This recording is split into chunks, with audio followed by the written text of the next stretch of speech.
Welcome back. ಉಳಿದ ಸುದ್ದಿಗಳನ್ನು ಒಂದೊಂದೇ ನೋಡ್ತಾ ಹೋಗೋಣ. ಗದಗ ತಾಲೂಕಿನ ಚಿಕ್ಕಹಂದಿಗೋಳ ಗ್ರಾಮದಲ್ಲಿ ನರಿಯ ಕಾಟಕ್ಕೆ ಊರಿನ ಜನ ತತ್ತರಿಸಿ ಹೋಗಿದ್ದಾರೆ. ಊರಿನ 10 ಮಂದಿ ಮೇಲೆ ನರಿ ದಾಳಿ ಮಾಡಿದೆ. ನಿನ್ನೆಯೊಂದೇ ದಿನ ಇಬ್ಬರ ಮೇಲೆ ನರಿ ಅಟ್ಯಾಕ್ ಮಾಡಿದೆ. ಹೀಗಾಗಿ ಮನೆಯಿಂದ ಹೊರಬರುವುದಕ್ಕೂ ಜನ ಹೆದರ್ತಾ ಇದ್ದಾರೆ. ರಾತ್ರಿ ಯಾರೂ ಮನೆಯ ಹೊರಗೆ ಮಲಗದಂತೆ ಅರಣ್ಯ ಇಲಾಖೆ ಅಧಿಕಾರಿಗಳು ಮನವಿ ಮಾಡಿದ್ದು, ನರಿ ಸೆರೆ ಹಿಡಿಯೋದಕ್ಕೆ ಊರಲ್ಲೇ ಠಿಕಾಣಿ ಹೂಡಿದ್ದಾರೆ. ಟಿಪ್ಸ್ ಕೇಳಿದ್ದಕ್ಕೆ ಹೋಟೆಲ್ ಮಾಲೀಕನೇ ಕಾರ್ಮಿಕರ ಮೇಲೆ ಹಲ್ಲೆ ಮಾಡಿದ ಆರೋಪ ಕೇಳಿಬಂದಿದೆ. ದಾವಣಗೆರೆ ನಗರದ ಶಾಮನೂರು ರಸ್ತೆಯಲ್ಲಿರುವಂತಹ ಖಾಸಗಿ ಹೋಟೆಲ್ನಲ್ಲಿ 3 ತಿಂಗಳ ಹಿಂದೆ ಮಾಲೀಕ ಬದ್ರಿನಾಥ್ ಬರ್ತ್ಡೇ ಪಾರ್ಟಿ ಏರ್ಪಡಿಸಿದ್ರು.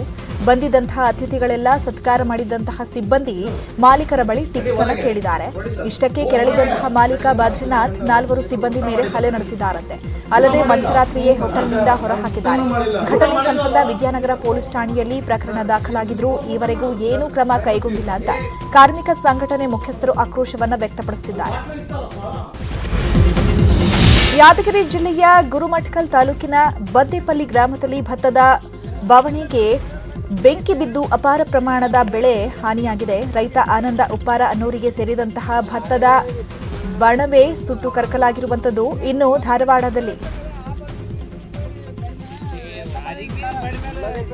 ಧಾರವಾಡದಲ್ಲಿ ಶಾರ್ಟ್ ಸರ್ಕ್ಯೂಟ್ನಿಂದಾಗಿ ಕಬ್ಬಿನ ಗದ್ದೆಗೆ ಬೆಂಕಿ ತಗುಲಿ ಭಾರಿ ಪ್ರಮಾಣದ ಬೆಳೆ ಬೆಂಕಿಗಾಹುತಿಯಾಗಿದೆ. 25 ಎಕರೆ ಕಬ್ಬಿನ ಗದ್ದೆ ಹಾಗೂ 1 ಭತ್ತದ ಬಣವೆ ಸುಟ್ಟು ಕರಕಲಾಗಿದೆ.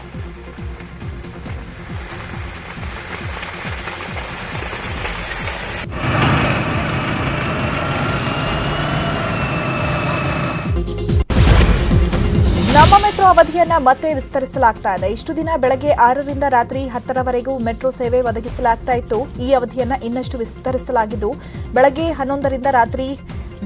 5ರಿಂದ ರಾತ್ರಿ 11 ಗಂಟೆಯವರೆಗೆ ಇನ್ಮುಂದೆ ಮೆಟ್ರೋ ಸೇವೆ ಇರಲಿದೆ. ಭಾನುವಾರ ಹೊರತುಪಡಿಸಿ ಉಳಿದೆಲ್ಲ ದಿನಗಳಲ್ಲೂ ಬೆಳಗ್ಗೆ 5ರಿಂದ ರಾತ್ರಿ 11ರವರೆಗೆ ಸೇವೆ ಇರಲಿದೆ. ಭಾನುವಾರ ಬೆಳಗ್ಗೆ 7ರಿಂದ ರಾತ್ರಿ 11 ಗಂಟೆವರೆಗೆ ಮೆಟ್ರೋ ಓಡಾಡಲಿದೆ. ಜನತಾ ಪರಿವಾರ ಮತ್ತು ಕಾಂಗ್ರೆಸ್ನಲ್ಲಿ ತನ್ನದೇ ಛಾಪು ಮೂಡಿಸಿದಂತಹ ಹಿರಿಯ ರಾಜಕಾರಣಿ ಆರ್ಎಲ್ ಜಾಲಪ್ಪ ಮಣ್ಣಲ್ಲಿ ಮಣ್ಣಾಗಿದ್ದಾರೆ. ಸಕಲ ಸರ್ಕಾರಿ ಗೌರವಗಳೊಂದಿಗೆ ಈಡಿಗ ಸಂಪ್ರದಾಯದಂತೆ ಅಂತ್ಯಕ್ರಿಯೆ ನೆರವೇರಿಸಲಾಯಿತು. ಜಾಲಪ್ಪರ ಹಿರಿಯ ಮಗ ಜೆ ನರಸಿಂಹಸ್ವಾಮಿ ಅಂತಿಮ ವಿಧಿವಿಧಾನವನ್ನು ಪೂರೈಸಿದರು. ಈ ವೇಳೆ ಮಾಜಿ ಸಿಎಂ ಸಿದ್ದರಾಮಯ್ಯ, ಡಿಕೆ ಶಿವಕುಮಾರ್, ಸಚಿವ ಡಾ ಕೆ ಸುಧಾಕರ್, ಎಂ ವೀರಪ್ಪ ಮೊಯ್ಲಿ ಸೇರಿದಂತೆ ಹಲವು ನಾಯಕರು ಭಾಗಿಯಾಗಿದ್ದರು.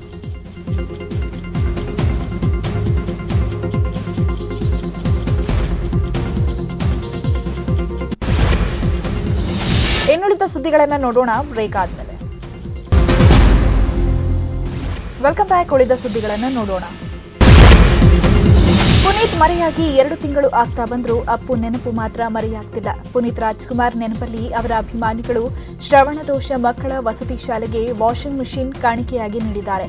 ತುಮಕೂರು ಜಿಲ್ಲೆಯ ತಿಪಟೂರು ತಾಲೂಕಿನ ಹಾಲುಂಡ ಗ್ರಾಮದ ಯುವಕರು ಕ್ರಿಕೆಟ್ ಟೂರ್ನಿಯಲ್ಲಿ ಗೆದ್ದಂತಹ ಹಣವನ್ನು ದುರುಪಯೋಗ ಮಾಡಿಕೊಳ್ಳದೆ ಅಪ್ಪು ನೆನಪಿಗಾಗಿ ಈ ಕೊಡುಗೆಯನ್ನು ಕೊಟ್ಟಿದ್ದಾರೆ.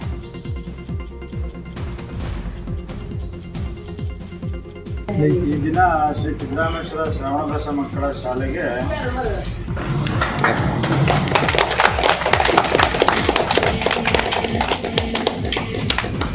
ಕೇಳೋದಲ್ಲ, ಅದಕ್ಕೆಲ್ಲ ಇದೇ ತರವಾಗಿ ಅಪ್ರಿಷಿಯೇಟ್ ಚಿಕ್ಕದೇ ಇರೋದು ಕೊಡಿ.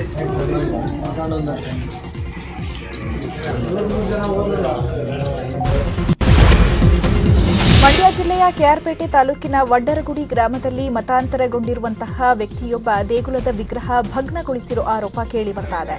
ಶ್ರೀ ಲಕ್ಷ್ಮೀದೇವಿ ಶಿಲಾಮೂರ್ತಿಯನ್ನ ಒಡೆದು ಹಾಕಿದ್ದವನನ್ನ ಗ್ರಾಮಸ್ಥರೇ ಲಾಕ್ ಮಾಡಿದ್ದಾರೆ. ದೇವಸ್ಥಾನದ ಬಾಗಿಲು ಮುರಿದು ಹೋದಂತಹ ಮಹೇಶ್ ದೇವರ ವಿಗ್ರಹವನ್ನ ಧ್ವಂಸಗೊಳಿಸಿದ್ದಾನೆ. ಈ ವೇಳೆ ಊರಿನ ಗ್ರಾಮಸ್ಥರೇ ಈತನನ್ನ ಹಿಡಿದು ಪೊಲೀಸರಿಗೆ ಒಪ್ಪಿಸಿದ್ದಾರೆ.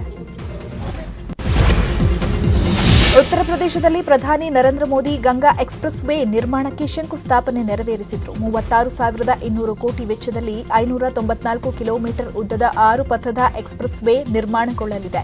ದೇಶದಾದ್ಯಂತ ವೇಗದ ಸಂಪರ್ಕ ಜಾಲ ಹೊಂದುವ ದೂರದೃಷ್ಟಿಯಿಂದ ಈ ಯೋಜನೆಗೆ ಅಡಿಗಲ್ಲು ಹಾಕಲಾಯಿತು. 12 ಜಿಲ್ಲೆಗಳ ಮೂಲಕ ಈ ಎಕ್ಸ್‌ಪ್ರೆಸ್ ವೇ ಹಾದು ಹೋಗಲಿದ್ದು ವಾಯುಪಡೆ ವಿಮಾನಗಳ ತುರ್ತು ಟೇಕ್ ಆಫ್ ಮತ್ತು ಲ್ಯಾಂಡಿಂಗ್ಗೆ ಸಹಾಯಕವಾಗಲೆಂದು 3.5 ಕಿಲೋಮೀಟರ್ ಉದ್ದದ ಏರ್ ಸ್ಟ್ರಿಪ್ ಅನ್ನು ಕೂಡ ನಿರ್ಮಾಣ ಮಾಡಲಾಗುತ್ತೆ.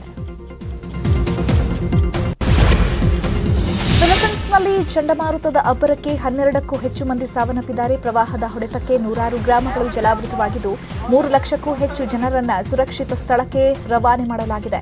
ನಿರಂತರವಾಗಿ ಸುರಿತಾ ಇರೋ ಮಳೆ ಗಾಳಿಯಿಂದ ನೂರಾರು ಮನೆಗಳ ಮೇಲ್ಛಾವಣಿ ದಿಕ್ಕುಪಾಲಾಗಿದೆ. ದಕ್ಷಿಣ ಆಫ್ರಿಕಾ ವಿರುದ್ಧದ ಟೆಸ್ಟ್ ಸರಣಿಯಿಂದ ಹೊರಗುಳಿದಿರೋ ರೋಹಿತ್ ಶರ್ಮಾ ಏಕದಿನ ಸರಣಿಗೂ ಅಲಭ್ಯವಾಗೋ ಸಾಧ್ಯತೆ ಹೆಚ್ಚಾಗಿದೆ. ಅಭ್ಯಾಸದ ವೇಳೆ ಇಂಜುರಿಗೆ ತುತ್ತಾಗಿರೋ ರೋಹಿತ್ರನ್ನ ಟೆಸ್ಟ್ ಸರಣಿಯಿಂದ ಹೊರಗಿಡಲಾಗಿತ್ತು. ಆದರೆ ರೋಹಿತ್ ಆರೋಗ್ಯದಲ್ಲಿ ಚೇತರಿಕೆ ಕಾರಣದಂತಹ ಹಿನ್ನೆಲೆ ಏಕದಿನ ಸರಣಿಗೂ ಪಾಲ್ಗೊಳ್ಳೋದು ಅನುಮಾನವೇ ಅಂತ ಹೇಳಲಾಗ್ತಾ ಇದೆ. ಒಂದು ವೇಳೆ ರೋಹಿತ್ ರಿಕವರಿ ಆಗದಿದ್ರೆ ನಾಯಕತ್ವವನ್ನ ಯಾರು ವಹಿಸಿಕೊಳ್ತಾರೆ ಅನ್ನೋದೇ ದೊಡ್ಡ ಚರ್ಚೆ ಆಗ್ತಾ ಇದೆ. ಇವಿಷ್ಟು ಈ ಹೊತ್ತಿನ 30 ನಿಮಿಷ 30 ಸುದ್ದಿ. ನೋಡ್ತಾ ಇರಿ ನ್ಯೂಸ್ 18 ಕನ್ನಡ. ಜಾಲ ನಮ್ಮದು, ಬಲ ನಿಮ್ಮದು.